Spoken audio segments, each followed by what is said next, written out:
Good morning to all. Today we'll discuss about the preprocessor. What is my preprocessor?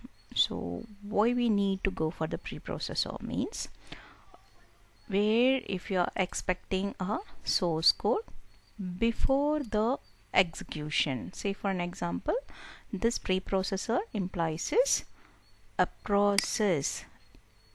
It processes the source code before it passes through the compiler. So which means that all the codes will be readily available before your execution.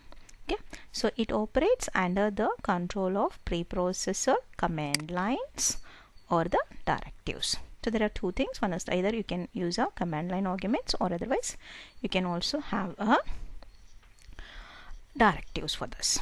So mostly a preprocessor directives are placed in the source program before the main itself. Okay, so we aware about the hash include. So that is one of the file preprocessor. So this will try to include the predefined program before accessing of your main. So which means that it will try to bring the system files before your main program, so that whenever you use those things, it will be easily retrieved from your header files. Okay, so the appropriate actions are taken and then the source program is handed over to your compiler. So that is the role of preprocessor. What it does, it brings the source program and provides to your compiler. Okay, so this preprocessor provides several tools that all are not available in other high-level languages. So this is the uniqueness of a C preprocessor. And the main advantage of the preprocessor is it's easy to read, easy to modify, and you can port anywhere, and also it is more efficient. So these four are the main advantage of this preprocessor tool. Okay, so this preprocessor will be of three categories. The first one is the macro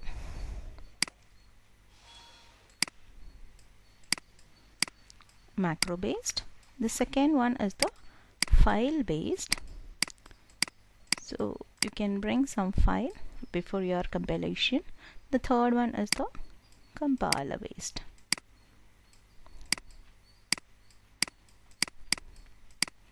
So this compiler controls. So whenever you want to expect some control to be taken before your program statements, then you can make use of a compiler based. Okay, so there are three categories of these preprocessor directives. So the C processor is a macro processor that is used automatically by the C compiler. So it will be automatically used and transforms your program before actual compilation. Okay, so a program is a segment of code which is replaced by the value of a macro. So the value, when you want to give it for a specific variables, you can declare as a constant, or otherwise you can also make use of a macro here. So macro is defined by hash define. So this is the keyword we need to use. Okay, so this hash indicates that this is the line of pre-processing directive. So this hash only tells that this is nothing but a pre-processing statement. Okay, and this hash is followed by identifier, that is the directive name. So we can say this define is nothing define followed by some variable, right? So that is nothing but the directive. So this directive name should be provided after your hash def. And for example, hash define is the directive that defines a macro. So you can also use a space before or after the hash. So there is no any error in that.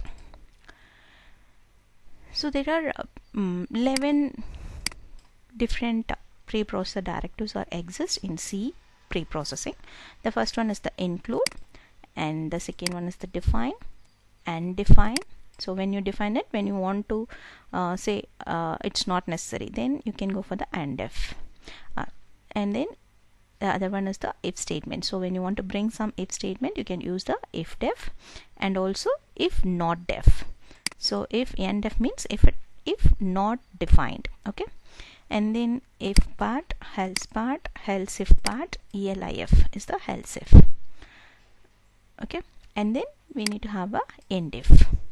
So end if is nothing but whenever we have a if part, definitely we need to have a end if, okay. And then we can also have a error messages, and finally a pragma. So a pragma will try to bring some set of compiler or system messages. Say for an example, operating system messages, if you want to bring, you can make use of a pragma. We'll discuss one by one now. So first one, we will consider the include. So the hash include of the include is one of the preprocessor directive is used to paste the code of a given file into the current file. Okay, so when you want to create the code of the other file, in that case we'll use the hash include, right? So there are two type of inclusions. Either you can include the system defined things or a user defined things. So system defined means, like already we are aware, the stdio.h or math.h, string.h, so those are all already defined by the system, so you can bring it like that. The other way is to bring a user defined. Suppose a programmer want to define some file and he need to use those modules inside your current file. In that case we can go for the user defined, okay. So if this included file is not found in the current working directory or in the system directories, then it will try to throw an error, okay. So as I said, there is a possibility of system defined or a user defined. So first let us discuss about the predefined. So that is the system defined header files. So in that case we need to give it inside the angular bracket, okay. So that indicates that the particular file will be searched, the name whatever you are giving inside the angular bracket, that will be searched in the list of directories specified, and then that system directory will be included in the standard, okay. So then in the standard list, so it will try to search in the directory which you have specified, or otherwise it will be searching in the standard list of the system directories. And suppose if you want to bring a user defined file, means you need to give within double quotes, okay. So this variant is used for the header file of your own program, okay. So these two are the basic things. So like whenever you are trying to bring your own program, you need to place that user defined code in the current directory, okay. So if it will first check in the current directory, then in the same directories of the system header files, okay. So the current directory is the directory of the current input file, so it will always search only in the current location. And probably the next way of defining the macros or macro based directives. So this macros is nothing but the substitutions. So what we either you can substitute with the help of an object or with the help of a function. So first we will use how to bring as an object. So the object like a macro is an identified. What it does is it will try to replace the value in the corresponding variable, okay. So what we do is hash and say the keyword is defined, and then a variable, that is the preprocessor directive name here is a pi. So pi is the variable, you can try to define it. So whenever in your main program, when you call this pi value, it will be automatically loaded. So this is how you can try to bring the objects. Let us say if you are trying to bring a functions, so you can use a ternary based operators. So we are aware that how to use the ternary operator. So hash define, I can say a function name here is min and a comma b, and this a and b are the parameter which we'll try to pass, and it checks for a which is less than b means a is smaller, so that is the minimum variable, else means it can go for the other variable. So this is how we can try to use some ternary based simple functions. So a larger function will not be used here, only a single line statement can be properly used. Okay.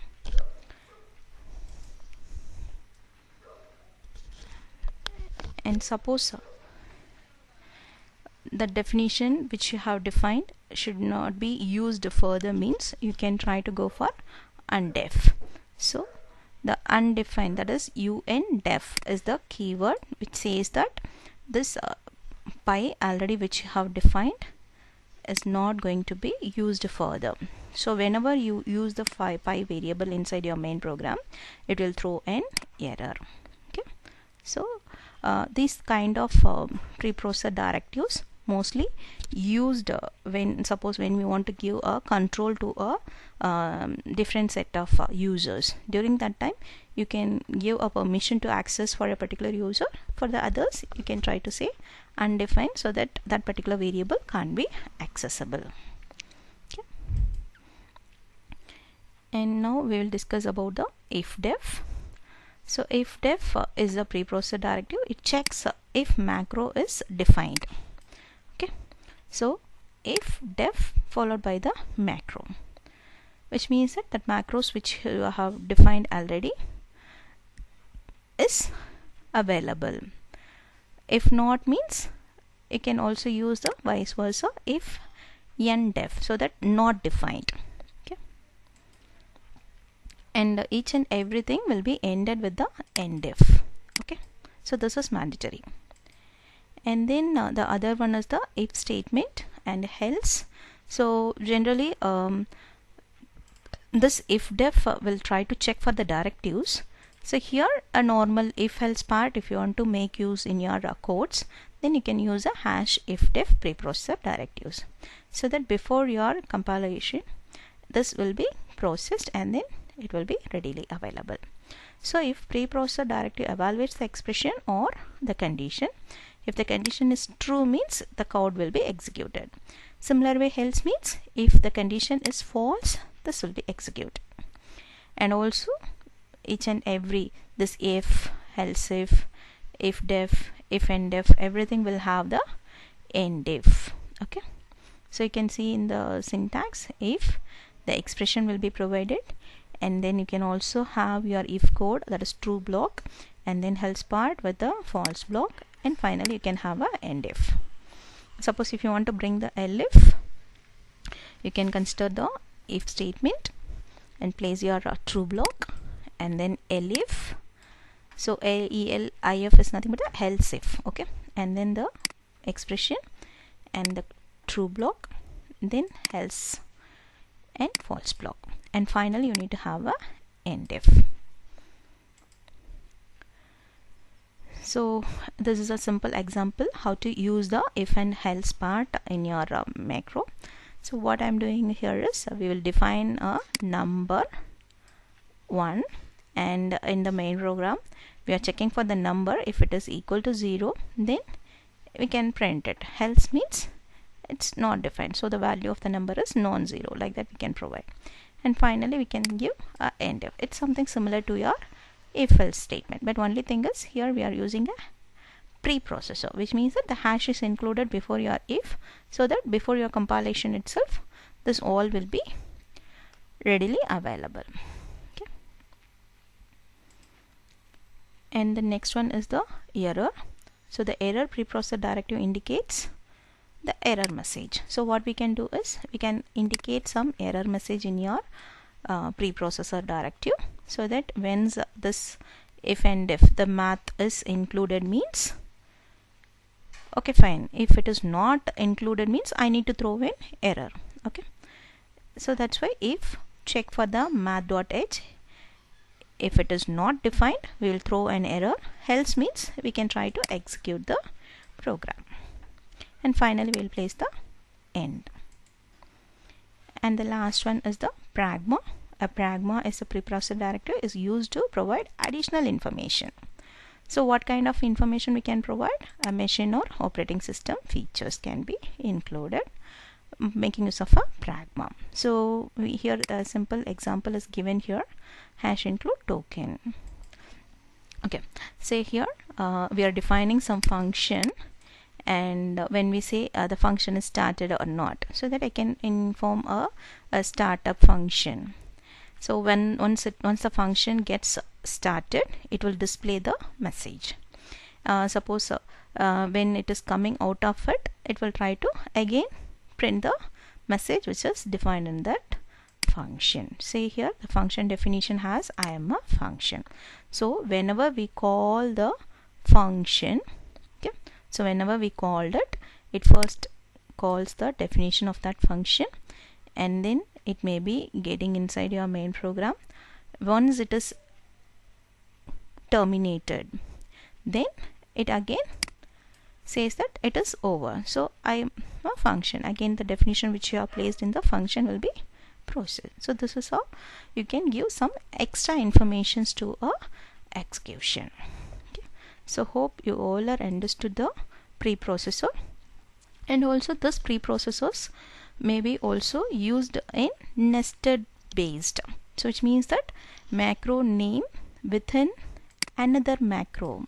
So you can call the macro inside the other one. So a nesting of a preprocessor is also possible in the macros. So we'll see with an example.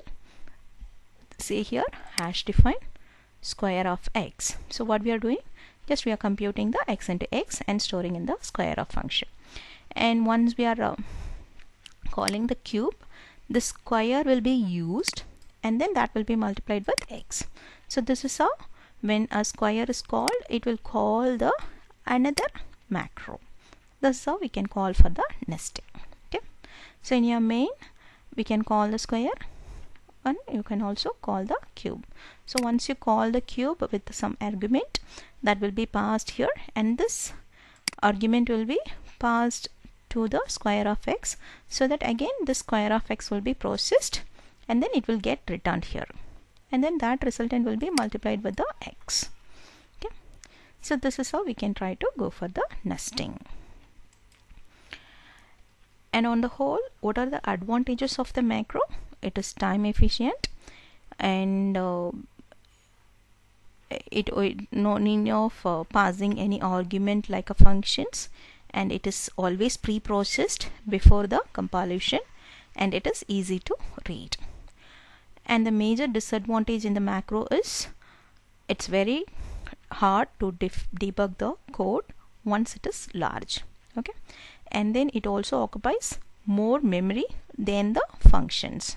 Why? Because of a function, once it is called, then only the program will be brought into your main memory. Rather in the macros, already all the predefined elements will be pre-processed, and then it will be readily available for further execution. So that's why it takes a more memory than the function. Hope you understood the preprocessor directives and how to use the macros, how to substitute the object, how to substitute the function, and also how to include the file, user defined as well as the predefined, and then how to bring a compiler controls using a pragma. Okay. So these are the basic elements of a preprocessor directives exist in C preprocessor. Thank you.